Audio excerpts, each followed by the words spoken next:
आप ठीक हैं। और आज जिस टॉपिक पर हम लोग बात करने वाले हैं वो ताइवान और यूक्रेन के हवाले से है। उसकी बड़ी वजह ये है कि ताइवान एक तरफ चाइना को लेके बहुत ज़्यादा कंसर्न फेस करता है, दूसरी तरफ यूक्रेन जो है वो रशिया के साथ जंग कर रहा है, उसको शिकस्त हो रही है और तकरीबन 4 साल होने वाले हैं इस जंग को, लेकिन अभी तक रशिया को उसके जो ऑब्जेक्ट्स थे वो अचीव नहीं हुए। वो अपने ऑब्जेक्टिव्स अचीव किए बगैर इस जंग को रोकने को तैयार नहीं है। तो ये सारे मामलात हैं, लेकिन इस वीडियो में हम लोग जानेंगे कि क्या वजह है, कौन सा एक बोन ऑफ कंटेंशन था जिसकी वजह से यूक्रेन और ताइवान के दरमियान हमें कुछ टेंशन्स दिखती हुई नज़र आती है। तो इस पर आज हम लोग नज़र रखेंगे। आप लोगों से गुजारिश करूंगा कि काइंडली चैनल को सब्सक्राइब कीजिएगा, बेल आइकन को दबाइएगा, दोस्तों के साथ इस चैनल को ज़रूर शेयर कीजिएगा और जितना हो सकता है हमें सपोर्ट कीजिएगा। इंपॉर्टेंट थिंग इज़ दैट कि एक बात मैं आपको इंटरेस्टिंगली बता दूं, जब से यूक्रेन रशिया वॉर स्टार्ट हुई है, ताइवान का जो स्टांस है वो प्रो यूक्रेन है। उसने मजम्मत की है, ख़ास तौर पे रशिया ने जो अटैक किया ताइवान के ऊपर, रशिया ने जो अटैक किया यूक्रेन के ऊपर, और ताइवान अपनी सपोर्ट जो है वो हर रोज़ बढ़ाता जाता है। अगर हम डिप्लोमेटिक मामलात को लेकर बात करें या एक जनरल सपोर्ट हो, तो ताइवान हमेशा ये कहता है कि रशिया ने सही नहीं किया यूक्रेन पे हमला करके। लेकिन अब रिसेंटली ताइवान और यूक्रेन के दरमियान हमें कुछ टेंशन्स दिखती हुई नज़र आ रही है। उसकी सबसे बड़ी वजह यह है कि जो व्लादिमीर ज़ेलेंस्की हैं, जिन्होंने स्विट्ज़रलैंड डेवोस कॉन्फ्रेंस में एक रिसेंटली स्पीच दी है, उस स्पीच में उन्होंने कुछ कंसर्न्स का इजहार किया है ताइवान को लेके, ईरान को लेके, कुछ यूरोपियन कंट्रीज़ को लेके, और अमेरिका पर भी उन्होंने कुछ इल्ज़ामात लगाए हैं। उनका ये बयान है कि जो मिज़ाइल इस्तेमाल हो रहे हैं रशिया में, जो रशिया मिज़ाइल्स इस्तेमाल कर रहा है वो जो यूक्रेन को हिट भी कर रहे हैं, यूक्रेन की पॉपुलेशन में बहुत सारे लोग मारे भी जा रहे हैं, उसका सबसे बड़ा जिम्मेदार ये कुछ कंट्रीज़ हैं, क्योंकि ये ममालिक कोवर्टली कुछ वेपन्स या कुछ टेक्नोलॉजी ट्रांसफ़र करते हैं रशिया को, जिससे रशिया ये वेपन्स बनाता है। क्योंकि रशिया, याद रखिएगा, इस टाइम रशिया पे बहुत सख्त इकोनॉमिक और बहुत सख्त इस टाइम रशिया पे हमने देखा कि जो वेपन्स की इंपोर्ट और एक्सपोर्ट की, खासतौर पे वेपन्स एक्सपोर्ट की इस टाइम जो है वो पाबंदियां आयद हैं और बहुत मुश्किल पेश आ रही है रशियंस को वेपन्स बनाने में। तो ऐसे मौके पर यूक्रेन के प्रेसिडेंट व्लादिमीर ज़ेलेंस्की साहब ये कहते हैं कि जो वेपन्स बनाए जा रहे हैं ये सारे के सारे वेपन्स जो हैं ये जो हेल्प की जा रही है बाहर की कंट्रीज से, इसमें ताइवान भी शामिल है। तो ज़ेलेंस्की ने ताइवान को लेके क्या बात की और ताइवान ने क्या रिस्पॉन्स किया, इस सारे मामले को हम जानते हैं और हम इस चीज़ को भी समझेंगे कि क्या वाकई ताइवान जो है वो वेपन्स अपने वेपन से हेल्प कर रहा है रशिया की, या ये सिर्फ इल्ज़ाम है, या वाकई कुछ इस टाइम यूक्रेन के पास प्रूफ है जिस पर उन्होंने ताइवान के ऊपर ये इल्ज़ाम लगाया। तो सबसे इंपॉर्टेंट बात ये है कि जब कल ज़ेलेंस्की ने बात की तो उन्होंने एक बड़ा इंटरेस्टिंगली रशिया को लेकर एक बयान दिया। वो ये कहते हैं कि Russia would not be able to produce missiles without critical component source from China, Europe, the United States and Taiwan. तो वो ये कहते हैं ज़ेलेंस्की, जो रिसेंटली उन्होंने स्पीच दी डेवोस कॉन्फ्रेंस में, वो ये कहते हैं कि रशिया जो है मिसाइल्स जो बना के हमले कर रहा है यूरोप पे या ख़ास तौर पे यूक्रेन के ऊपर, वो मिसाइल्स वो कभी भी नहीं बना सकता जब तक कि उसके पास क्रिटिकल कंपोनेंट्स ना हो। और वो क्रिटिकल कंपोनेंट्स कहाँ से आ रहे हैं? ज़ेलेंस्की कह रहे हैं कि चाइना वो क्रिटिकल कंपोनेंट्स दे रहा है, यूरोप दे रहा है, यूरोप के किसी मुल्क का उन्होंने नाम नहीं बताया लेकिन यूरोप पर भी इल्ज़ाम लगाया। फिर उन्होंने कहा कि यूनाइटेड स्टेट्स और फिर ताइवान का भी उन्होंने इल्ज़ाम लगाया कि ये ये 3 कंट्रीज़ हैं और एक ब्लॉक है यूरोप का, जो कोवर्टली अपने पैसे बनाने के लिए रशिया को कुछ टेक्नोलॉजी ट्रांसफ़र कर रहे हैं। याद रखिएगा, ट्रांसफ़र ऑफ टेक्नोलॉजी कई बार ड्यूल यूज़ भी होती है। मिसाल के तौर पे कुछ कंपोनेंट्स जो मिसाइल्स में इस्तेमाल होते हैं वो स्पेस प्रोग्राम में भी इस्तेमाल हो सकते हैं, तो उसको ड्यूल टेक्नोलॉजी कहते हैं कि एक मिलिट्री पर्पस के लिए भी इस्तेमाल हो सकता है और एक सिविलियन पर्पस के लिए भी। तो रशिया प्रॉबेबली जो सिविलियन और मिलिट्री दोनों पर्पस के लिए वो टेक्नोलॉजी ले रहा है और फिर उस टेक्नोलॉजी से अपने मिलिट्री एस्पेक्ट्स को, मिलिट्री कंपोनेंट्स को बेहतर करने की कोशिश कर रहा है, जिससे हमने देखा कि यूक्रेन को बहुत ज़्यादा मार पड़ रही है, बहुत ज़्यादा उसका नुकसान हो रहा है। अगली बात सुनिएगा, अब जब ये इल्ज़ाम लगाया तो जो विलियम लाई हैं, विलियम लाई चैंग टी, जो इस टाइम प्रेसिडेंट है ताइवान के, तो उनकी तरफ से भी बयान आया, बिकॉज प्रेशर जो है वो ताइवान पे पड़ा कि यूक्रेन ने इल्ज़ाम लगाया है ताइवान के ऊपर कि उसका दिया हुआ जो सामान है या उसके दिए हुए सामान से जो या कंपोनेंट्स जो हैं उससे रशिया मिसाइल्स बना रहा है। अब सुनिएगा बात, जो ताइवान के प्रेसिडेंट लाई चैंग हैं वो ये कहते हैं कि ही offered talks with Ukraine to crack down on sanctions busting after Ukraine President Vladimir Zelensky named Czech the island as a source of illicit missile components. अब जब ये इल्ज़ाम लगाया गया यूक्रेन के प्रेसिडेंट की तरफ से ताइवान के ऊपर, तो ताइवान के जो प्रेसिडेंट है उन्होंने कहा कि हम बातचीत करते हैं एक दूसरे से, हम एक दूसरे को समझने की कोशिश करते हैं, और ये भी हम देखते हैं कि कौन सी कंपनीज या कौन सी ड्यूल यूज टेक्नोलॉजी गई है रशिया के पास ताइवान के थ्रू, या इलीगली एक्सपोर्ट हुआ है कुछ मटेरियल, जिसके बाद रशिया ने कुछ ऐसे मिसाइल्स बनाए हैं जिससे ताइवान के ऊपर वो मिसाइल्स उन्होंने दागे हैं, सॉरी यूक्रेन के ऊपर उसने वो मिसाइल दागे हैं और यूक्रेन को बहुत नुकसान पहुंचा है। तो ये इस टाइम जो है वो टेंशंस दोनों कंट्रीज के दरमियान, या एक डिप्लोमेटिक आप कह सकते हैं रिफ्ट दोनों कंट्रीज के दरमियान जो है वो हमें दिखती हुई नजर आती है। अगली बात सुनिएगा, अब जो ताइवान का एक एक्सपोर्ट कंट्रोल की जब मैं पॉलिसी पढ़ रहा था खास तौर पे यूक्रेन रशिया वॉर को लेके, तो since Russian invasion of Ukraine 2022 semiconductor power house Taiwan has successively updated support control to help high tech to stop high tech goods being used for military purposes and has joined wide ranging western led sanctions against Moscow। तो जब ये Ukraine Russia war start हुई 2022 फरवरी 2022 में, उसके बाद से लेकर अब तक हमारे पास जो रिपोर्ट्स आ रही हैं वो ये हैं कि ताइवान ने एक्सपोर्ट कंट्रोल पर और फोकस किया है।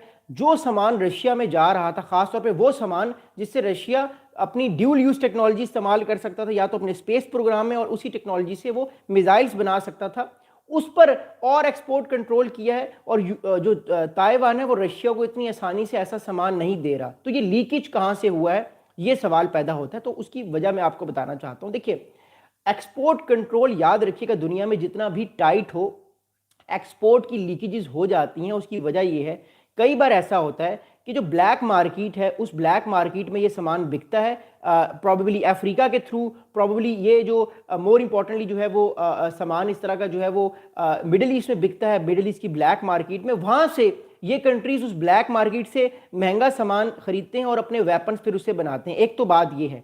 दूसरा एस्पेक्ट ये हो सकता है कि जब ताइवान के कुछ शिप्स जा रहे हों यूरोप के पास से, रशिया के पास से, या किसी और कंट्री को वो अपना सामान दे रहा हो, तो उस सामान के अंदर ये ड्यूल यूज टेक्नोलॉजी छुपा के रशिया को एक आप कहते हैं शेडो टैंकर उसके साथ चल रहा हो रशिया का, और उसको दे दी गई हो। तो इस तरह के एस्पेक्ट्स पहले भी हुए हैं, अभी भी हो रहे हैं और फ्यूचर में भी हो सकते हैं। तो ये जितने मर्जी कोई कंट्री एक्सपोर्ट कंट्रोल कर ले कि हमने ये वेपन्स या ये टेक्नोलॉजी उस कंट्री को नहीं देनी, कहीं ना कहीं उस कंट्री के पास टेक्नोलॉजी आ जाती है, क्योंकि ब्लैक मार्केट है। इसके अलावा शेडो टैंकर्स के तौर पे एक टैंकर दूसरे टैंकर के साथ ज्वाइन करके वो सामान उतरवा लिया जाता है, और उसको पकड़ना इतना आसान नहीं होता। It's very difficult to capture all of these things. आपके सामने जो है वो ईरान की एग्जाम्पल है। इवन नॉर्थ कोरिया ने भी न्यूक्लियर बॉम्ब बनाया। कैसे बनाया? उसकी वजह यह है कि उसके पास हालांकि सैंक्शंस थी, एक्सपोर्ट कंट्रोल कंट्रीज़ का बहुत सख्त था, उसके बावजूद भी नॉर्थ कोरिया ने 2005-06 में न्यूक्लियर टेस्ट कर लिया अपना। और ईरान भी अपना न्यूक्लियर प्रोग्राम क्यों आगे बढ़ा रहा है? क्योंकि उसके पास भी इस तरह की टेक्नोलॉजी कोवर्टली कहीं ना कहीं से आ जाती है। एंड यही चीज़ इस टाइम रशिया भी कर रहा है। ऑल्दो रशिया इन सब पावर से एक बड़ी पावर है, ग्रेट पावर है, तो उसके पास ज़्यादा रिसोर्सेज हैं, ज़्यादा अपॉर्चुनिटीज़ है, जिनको वो सारे मामले में अवेल करता है। अगली बात सुनिएगा। अब आगे जो ट्विटर पर जब कमेंट किया, ट्विटर पर कमेंट करते हुए जो ताइवान के प्रेसिडेंट हैं, उन्होंने इंग्लिश में, क्योंकि ये ताइवानीज लैंग्वेज वहाँ पे बोलते हैं, तो उन्होंने इंग्लिश में अपनी ट्वीट को कन्वर्ट किया और ये कहा कि Taiwan has long worked with global partners to strangely support Ukraine through humanitarian aid and coordinated sanctions। तो ताइवान जो है उसके प्रेसिडेंट ने कहा कि हमने पूरी कोशिश कर रहे हैं, हम जब से जंग शुरू है हम यूक्रेन के साथ खड़े हुए हैं, जो यूक्रेन का मौक़िफ़ है उसके हम लोग साथ हैं और आगे भी हम लोग साथ रहेंगे, हम सपोर्ट करते रहेंगे यूक्रेन को इस सारे मामले में। लेकिन बात यह है कि यूक्रेन का जो ये इल्ज़ाम है, इस इल्ज़ाम के बाद चाइना भी ताइवान को बड़ी कड़ी नज़र से देख रहा होगा कि कल को कि ताइवान जो है वो ये सामान जापान को ना ट्रांसफ़र कर दे, इस तरह की टेक्नोलॉजी साउथ कोरिया को ना ट्रांसफ़र कर दे। नॉर्थ कोरिया भी देख रहा होगा इन सब चीज़ों को, और इसके साथ फिलीपींस की हेल्प ना कर दे ताइवान कल को इस तरह के सामान को लेके, क्योंकि हमें पता है चाइना की इस टाइम जो टेंशंस हैं वो साउथ चाइना सी के मेजर पावर से हैं, चाहे फिर वो ताइवान हो, चाहे फिर वो फिलीपींस हो, साउथ कोरिया हो, या फिर जापान हो, जो ईस्ट चाइना सी या सी ऑफ जापान वाली साइड पे ये कंट्रीज़ हैं दोनों। तो इस टाइम चाइना की भी टेंशन है, लेकिन इससे ज़्यादा जो यूक्रेन और हमने देखा कि जो ताइवान के रिफ्ट है वो हमें बढ़ती हुई सारे मामले में आते हुए नज़र आ रही है। अगली बात सुनिएगा। अब अगली इंटरेस्टिंग बात यह है कि जो ताइवान के इस टाइम प्रेसिडेंट हैं, उन्होंने आगे ये कहा कि ताइवान के जो बहुत सारे सोल्जर्स हैं उन्होंने वॉलंटरीली लड़ाई लड़ने की कोशिश की और वो लड़ भी रहे हैं यूक्रेन के फौजियों के साथ। तो मैं आपको ऑलरेडी बता चुका हूँ कि यूक्रेन की फ़ौज के साथ इस टाइम बहुत सारे वेस्टर्न कंट्रीज़ के जो फौजी हैं वो वॉलंटरीली यूक्रेन की तरफ से लड़ रहे हैं, और बहुत सारी दुनिया के ऐसे भी कंट्रीज़ हैं जिनके सोल्जर्स या जिनके आर्म सिटीजन्स रशिया की तरफ से वॉलंटरीली लड़ाई लड़ रहे हैं। तो ये भी हमारे सामने इस टाइम इंफॉर्मेशन आ रही है, और बहुत सारे लोग इसमें अनफॉर्चुनेटली मारे भी जा रहे हैं, बिकॉज रशिया यूक्रेन का जो विंटर है, जो वेदर है वहाँ का, वो बहुत ज़्यादा इस टाइम हार्श है। एनीवेज, अब अगर हम आगे चलते हैं तो हमारे पास एक और बड़ी इंफॉर्मेशन आ रही है कि फिलहाल इस सारे मामले में कोई इस टाइम दोनों कंट्रीज़ की कोई डिप्लोमेटिक टॉक नहीं हो रही इस पर्टिकुलर मामले के हवाले से। ना ताइवान के ऑफिशियल्स की बात हो रही है यूक्रेन के ऑफिशियल से, ना यूक्रेन के ऑफिशियल्स की बात हो रही है। ये एक जनरली दुनिया को मैसेज देने के लिए एक स्टेटमेंट दिया गया ज़ेलेंस्की की तरफ से, बट बात यह कि ज़ेलेंस्की कई बार बहुत सारी चीज़ों को एग्जेजरेट भी कर देते हैं। हमने माजी में देखा कि उन्होंने बहुत सारी स्पीचेस की। अभी उनकी ताल्लुकात ईरान के साथ भी सही नहीं है। आपको याद होगा, मैंने जब परसों वीडियो बनाई थी, मैंने आपको बताया था कि ईरान के और इस टाइम जो ताल्लुकात हैं यूक्रेन की लीडरशिप के, वो अच्छे नहीं हैं। उन्होंने ईरान पे इल्ज़ाम लगाया, फिर ईरान ने काउंटर बैक किया। तो इस टाइम वो किसी भी कंट्री पर ऑब्वियसली बगैर सोचे समझे, जो नहीं, वो भी स्ट्रेटजिस्ट हैं, बहुत बड़े प्रेसिडेंट हैं कंट्री के, जो जंग लड़ रहे हैं पिछले 4 साल से, बट वो बहुत सारी ऐसी बातें कह देते हैं जिससे उनके एक तो पावर प्ले की जब हम बात करें, प्रैक्टिकली उनको शिकस्त हो रही है जंग में, फिर डिप्लोमेटिक भी उनके ताल्लुकात काफ़ी कंट्रीज से, इवन यूरोपियन कंट्रीज से भी कई बार हमें ख़राब होते हुए दिखाई दे रहे हैं। अच्छा, अब एक साहब है, इनका नाम है Mei Fu Hsing. He is the director of Taiwan security, Taiwan strait security research centre and US based analyst हैं। ये अमेरिका में रहते हैं लेकिन जियो पॉलिटिक्स की बात करते हैं। तो ये डायरेक्टर भी हैं ताइवान स्टेट सिक्योरिटी के, और इनके पास नॉलेज भी बहुत ज़्यादा है। इन्होंने रिसेंटली इस इल्ज़ाम को लेके, यूक्रेन ने जो इल्ज़ाम लगाया ताइवान के ऊपर, इसका इन्होंने जवाब ये दिया है कि he argue that Ukraine should address its own historic role in strengthening China's military capabilities. He also added that Ukraine should provide assurances and immediate take concrete coercive measures to address the consequences of those past transfers. अब इस बात को जरा सुनिएगा। अब एक तरफ से यूक्रेन के प्रेसिडेंट ने इल्ज़ाम लगाया ताइवान के ऊपर कि वो कोवर्टली ड्यूल यूज टेक्नोलॉजी दे रहे थे या इलीगली ट्रांसफ़र हुई है ताइवान से, जिससे रशिया ने अपने मिसाइल्स पर काम किया है, मिसाइल्स को बेहतर किया है, जिससे और ज़्यादा नुकसान हुआ यूक्रेन का वॉर या जो प्रैक्टिकल ग्राउंड्स हैं वहाँ पर। अब जो ताइवान के डिफेंस एनालिस्ट हैं या जियो पॉलिटिकल एनालिस्ट हैं, वो ये इल्ज़ाम लगा रहे हैं यूक्रेन पर कि पास में जो पीपल्स रिपब्लिक ऑफ चाइना है, जो कि मेन लैंड चाइना है, उसको यूक्रेन ने 1990s में और 2000 के मिड्स तक ऐसी वेपन्स टेक्नोलॉजी ट्रांसफ़र की है, ऑब्वियसली पैसे लेके, क्योंकि ये कॉन्ट्रैक्ट साइन होते हैं, जिससे चाइना की मिलिट्री और स्ट्रांग हुई है। तो उसको भी देखना चाहिए कि पास में उसने क्या किया है। तो एक तरह से जो ताइवान के ऑफिशियल्स हैं वो जस्टिफिकेशन देने की कोशिश करें कि अगर हमने किया जो किया, आपने भी तो पास में हेल्प की है चाइना की, हमने तो कुछ नहीं कहा, चाइना तो स्ट्रांग होता रहा है। आज चाइना हमें धमकी भी दे रहा है कि हम आपको इंगेज भी कर लेंगे, कल को हम आप पर जो है वो अपनी लड़ाई भी स्टार्ट कर देंगे, आप पर हमला भी कर सकते हैं, आपको हम कैप्चर भी कर सकते हैं। तो एक तरह से दोनों तरफ से इल्ज़ामात जो है वो उसकी बारिश हमें नज़र आ रही है। हालांकि इस टाइम यूक्रेन जो है उसमें जंग जारी है। ताइवान पे ये है कि 2027 से 2030 तक चाइना कोई अटैक कर सकता है, और दोनों कंट्रीज इस टाइम जो है वो एक डिफ़िकल्ट पोजीशन में है, और आपस में इनके ताल्लुकात जो है, आपस में एक रिफ्ट हमें छोटी सी इस टाइम ये नज़र आ रही है, और हो सकता है कि ये रिफ्ट आने वाले टाइम पे बढ़ भी जाए। कई बार जो छोटी रिफ्ट्स होती हैं वो बहुत बड़ी हो जाती हैं जियो पॉलिटिक्स में, हमने तो ऐसा कई बार देखा है। एनीवेज, अगली बात समझना बड़ा ज़रूरी है, वो ये है कि अगर हम चाइना की मिलिट्री मॉडर्नाइजेशन की बात करें, जो चाइना ने अपनी मिलिट्री को मॉडर्नाइज किया from 1980s to 1990s to even 2000s, तो उस मिलिट्री मॉडर्नाइजेशन में जो मिलिट्री एनालिस्ट भी हैं वो ये कहते हैं कि यूक्रेन का बड़ा रोल है, क्योंकि 1991 में जब सोवियत यूनियन टूटा, यूक्रेन एक इंडिपेंडेंट कंट्री बना, और उस इंडिपेंडेंट कंट्री के बाद हमने ये चीज़ देखी कि यूक्रेन ने पूरी दुनिया के साथ ताल्लुकात को दोबारा से मेंटेन किया, क्योंकि उससे पहले वो सोवियत ब्लॉक में था, लेकिन आज़ाद होने के बाद उसने चाइना के साथ ताल्लुकात को भी बड़ा बेहतर किया। बल्कि चाइना की जो मिलिट्री मॉडर्नाइजेशन है उसमें यूक्रेन का बड़ा रोल है, जिससे हमने देखा कि ताइवान की जो लीडरशिप है वो बहुत नाराज़ होती है, वो बहुत खुश नहीं है, और वो कहती है कि आपने क्यों हेल्प की पास में, but still it was the past. अब तो यूक्रेन चाइना की कोई हेल्प नहीं कर रहा, but important thing is that कि अगर इस तरह के इल्ज़ामात लगाए जाएंगे यूक्रेन की तरफ से ताइवान के ऊपर, तो फिर हम देखेंगे ताइवान भी जो है वो इस तरह के इल्ज़ामात लगाएगा। आप कुछ सवालात हैं, उसके बाद मैं आपके कमेंट्स लूँगा। आप लोग अपने कमेंट्स भी कर सकते हैं इस टॉपिक के हवाले से, किसी भी चीज़ के हवाले से। इंपॉर्टेंट जो इस सारे मामले में सवाल है कि how might Taiwan active role in enforcing sanctions against Russia impacts its relation with China, especially given China strong support for Moscow. सवाल यह है कि जिस तरह ताइवान ने पास में पर्टिकुलरली पिछले 4 साल से जब वेस्ट ने सैंक्शन लगाई मॉस्को के ऊपर, डिफरेंट सेक्शंस लगाई, तो ताइवान ने भी सैंक्शंस लगा दी मॉस्को के ऊपर, रशिया के ऊपर, तो उससे चाइना को क्या इफेक्ट पड़ेगा। तो हमने देखा कि जब वेस्ट ने, इवन ताइवान ने सैंक्शंस लगाई रशिया के ऊपर, चाइना उन सैंक्शंस में रशिया के खिलाफ नहीं था, बल्कि वो रशिया के साथ खड़ा हुआ हमें नजर आता है। इवन जहाँ तक बात हम ऑयल की करते हैं, रशियन ऑयल की, तो वो ऑयल भी चाइना इस टाइम रशिया से ले रहा है, अमेरिका उसको नहीं रोक पा रहा। उसकी बड़ी वजह यह है कि चाइना की इकोनॉमी का जो इस टाइम डायनामिक्स हैं वो बहुत ज़्यादा बड़े हैं, सो उसको वो रोक नहीं सकता। हाँ, बाकी कंट्रीज़ हो गए, इंडिया, ब्राज़ील, टर्किया, जो भी कंट्रीज़ तेल ले रहे हैं इस टाइम रशिया से, उनको अमेरिका रोक सकता है, उस पर उनकी लेवरेज है। चाइना के ऊपर फिलहाल उसकी लेवरेज नहीं है। और दूसरी बात ये हमने देखी कि पिछले 4 सालों में 2022 से लेकर 2026 में चाइना और रशिया के ताल्लुकात और स्ट्रांग हुए हैं।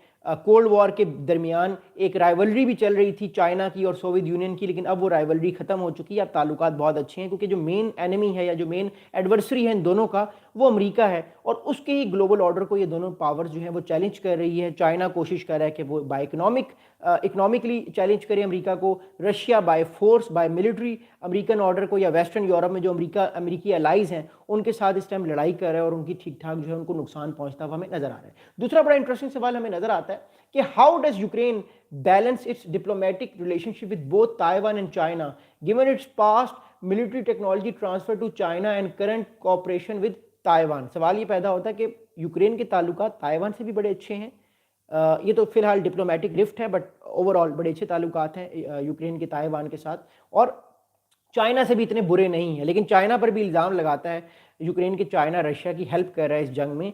तो यूक्रेन कैसे ताल्लुकात को अपने बैलेंस करेगा, तो उसका जवाब सिंपल है, यूक्रेन ताल्लुकात को बैलेंस नहीं करेगा। दुनिया जो है वो उस ब्लॉक की तरफ जा रही है जहाँ पे एक तरफ चाइनीज़ और रशियन ब्लॉक है और एक तरफ अमेरिकी ब्लॉक है। हम दोबारा से एक ऐसे ईरा में जा रहे हैं जहाँ पे एक ब्लॉक चूज़ करना पड़ेगा। आप दोनों ब्लॉक्स में नहीं रह सकते, इतना आसान नहीं होगा। आप कोशिश तो कर सकते हैं, but it's not gonna be easy. तो अगर हम इस चीज़ को देखते हैं तो प्रॉबेबली इन द फ्यूचर, आने वाले कुछ सालों में, यूक्रेन का झुकाव हमें ताइवान की तरफ नज़र आएगा, यूक्रेन का झुकाव हमें चाइना की तरफ नहीं नज़र आएगा। क्योंकि वजह यह है कि जब ये रशिया ने हमला किया था यूक्रेन के ऊपर, तो ताइवान डिप्लोमेटिकली एटलीस्ट खड़ा रहा यूक्रेन के साथ, बल्कि कुछ ना कुछ तो ताइवान की तरफ से एड भी गई है, मिलिट्री सपोर्ट भी गई है यूक्रेन को, जिससे यूक्रेन लड़ाई लड़ रहा है। बट स्टिल इस तरह के बयानात से हमें डिप्लोमेटिक रिफ्ट नज़र आती है। और अगर हम फ्यूचर को देखते हैं सारे मामलात को, तो जो यूक्रेन में हुआ है, कल को चाइना भी ताइवान के ऊपर वो चीज़ कर सकता है। इस तरह की हमें सिमिलर सिनेरियोज नज़र आ सकते हैं। फिलहाल चाइना प्रॉबेबली रेडी नहीं है, उसके पास वो टेक्नोलॉजी नहीं है कि वो इजीली यूक्रेन पर हमला करे और इजीली वो उस सारे इलाके को कैप्चर कर ले। It's not gonna be easy, but obviously अगले 4-5 साल जो है वो चाइना और ताइवान के रिलेशनशिप को लेके बड़े इस टाइम हमें कंसर्निंग नज़र आ रहे हैं। और यूक्रेन का भी सारे मामले में रोल है, क्योंकि ज़ेलेंस्की के, जो प्रेसिडेंट ज़ेलेंस्की हैं यूक्रेन के, उनके इस बयान से हमें ये डिप्लोमेटिक रिफ्ट नज़र आ रही है। और एक और चीज़ भी हमें समझ आ रही है कि जो एक्सपोर्ट कंट्रोल आप जितने मर्जी टाइट कर लें, कहीं ना कहीं से टेक्नोलॉजी जो है वो लीक हो जाती है। आपके कुछ कमेंट्स हैं, मैं आपके कुछ सवालात